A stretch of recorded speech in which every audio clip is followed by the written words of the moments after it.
आप सभी भाई बहनों का आध्यात्मिक ऑक्सीजन की लघु ज्ञान संदेश कक्षा में एक बार फिर स्वागत है। कल हमने चर्चा रखी थी देने की प्रवृत्तियां सत्वगुण से जुड़ते हुए। परसों हमने राजसी स्थितियों को लेने की प्रवृत्ति से और आज की स्थिति तमोगुण से जुड़ते हुए छीनने की। ये जो आज छीना झपटी लूट खसोट की स्थितियां बनती जा रही है, इन स्थितियों पर कुछ प्रकाश डालने का यूँ तो हमारी देखिए लगभग प्रतिदिन ही प्रकृति के 3 गुण तमोगुण, रजोगुण, सतोगुण पर ही चर्चाएँ होती है। इन 3 गुणों से ही आपके हमारे 3 शरीर, स्थूल शरीर, सूक्ष्म शरीर, कार्य शरीर बनते हैं। क्रियाएँ जितनी भी होती हैं वो तो स्थूल शरीर के स्तर पर हो।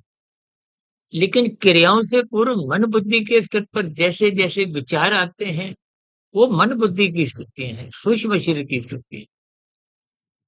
और इन विचारों का पीछे का जो कारण है वो आपके मेरे संस्कारों की स्थिति है, कार्यशील की स्थिति है। कुल मिलाकर जीवन में जब तक लेने की प्रवृत्तियां बनी रहती हैं, वो राजसी स्थिति है। भले ही लेने की प्रवृत्तियां में आप और हम कोई कानून का उल्लंघन ना भी करते, शास्त्र विरुद्ध पाप कर्म ना भी करते, लेकिन क्योंकि रजोगुण तमोगुण का पड़ोसी है और रजोगुण में तब तक ही वो कानून का पालन करता है, तब तक ही शास्त्र सम्मत कर्म करता है, जब तक सत्वगुण की लगाम को हो, सत्संग की स्थितियां को हो, सात्विक स्थितियां रजोगुण पे निगरानी बनाए रखती है, एक संतुलन बनाए रखती है। जैसे आप स्कूटर गाड़ी चलाते हो तो ब्रेक अलग अलग गतियों पे एक नियंत्रण बनाए रखते, यही ज्ञान उपदेश गीता में भगवान श्री कृष्ण जी ने अर्जुन के रथ के 5 घोड़ों की एक लगाम को अपने हाथ में रखते हुए इन स्थितियों पे प्रकाश डाला। लेकिन आज मनुष्य का देखिए सत्वगुण कमजोर होता जा रहा है।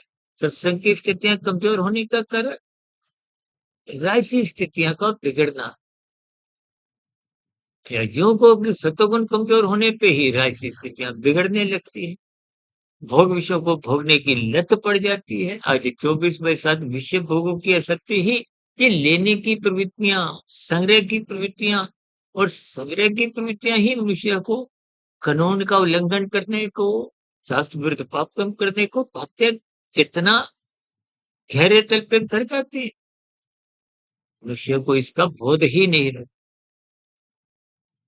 यानी कि लेते लेते लेने लेने की प्रवृत्तियां ही जब तक सतोगुण की लगाम से नियंत्रण में नहीं रहती, तो ये धीरे धीरे फिर लेने की प्रवृत्तियां ही छीनने की।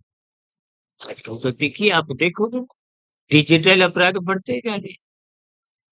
आजकल तो डिजिटल अरेस्ट जैसी स्थितियां भी समाज में सुनने को आती, यानी कि अपराध जगत की स्थितियां विभिन्न प्रकार की, ये सब तामसी स्थिति है। भौतिक जगत में यदि आप अपराध करते हुए नहीं भी पकड़े गए किसी कारणवश, परमात्मा की व्यवस्था में कर्मफल सिद्धांत की स्थितियों में आप और हम पकड़ लिए जाते हैं। अक्सर हमारी चर्चाओं में बार-बार कहा जाता है, लाल बत्ती पे रुको, हरी बत्ती पे ही चलो। अब लाल बत्ती पे अक्सर मनुष्य जब भागता है, चालान नहीं भी करता, अक्सर ऐसी स्थितियों में कहीं-कहीं कुछ ऐसी व्यवस्था नहीं होती। लेकिन परमात्मा की व्यवस्था में आप और हम बच नहीं पाते, चालान आपका शीर्षक कटता है। इसीलिए हम बार-बार आप भाई-बहनों से हाथ जोड़कर विनती करते हैं कि ब्रह्म मुहूर्त में उठने का आप शास्त्रों का स्वाध्याय करें, क्योंकि सात्विक स्थिति जितनी मजबूत होगी, उतना रजोगुण पर एक नियंत्रण बनाना। रजोगुण कभी भी बिगड़ता नहीं। जब रजोगुण ही बिगड़ेगा नहीं, तो फिर तमोगुण में गिरने के तो प्रश्न ही नहीं हो।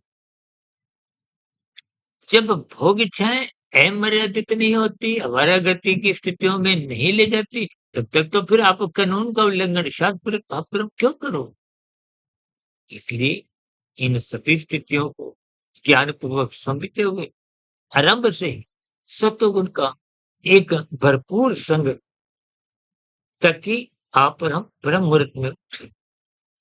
ब्रह्म मुहूर्त सत्वगुण की शुद्धतम स्थिति। ये रजोगुण पर पूर्ण रूप से नियंत्रण बनाए रखे। इसके फलस्वरूप मनुष्य का कभी भी तमोगुण में गिरने की स्थितियां बन नहीं पाती। ऐसी सभी सात्विक शुभ स्थितियां आप भी अपने जीवन में बनाए।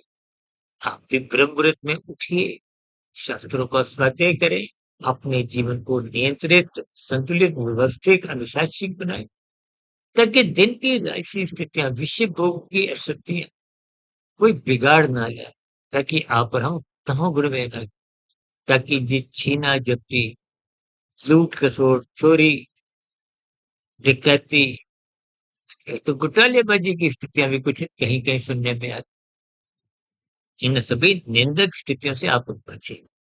इन्हीं शुभकामनाओं के साथ चर्चा विशेष को यही विराम देते हैं। कल फिर मिलते हैं एक नए विषय के साथ। तब तक आप अपने आध्यात्मिक मित्र सुधीर भाटिया को इच्छा देते। वीडियो विशेष को ध्यानपूर्वक सुनने के लिए आप सभी भाई बहनों का बहुत धन्यवाद।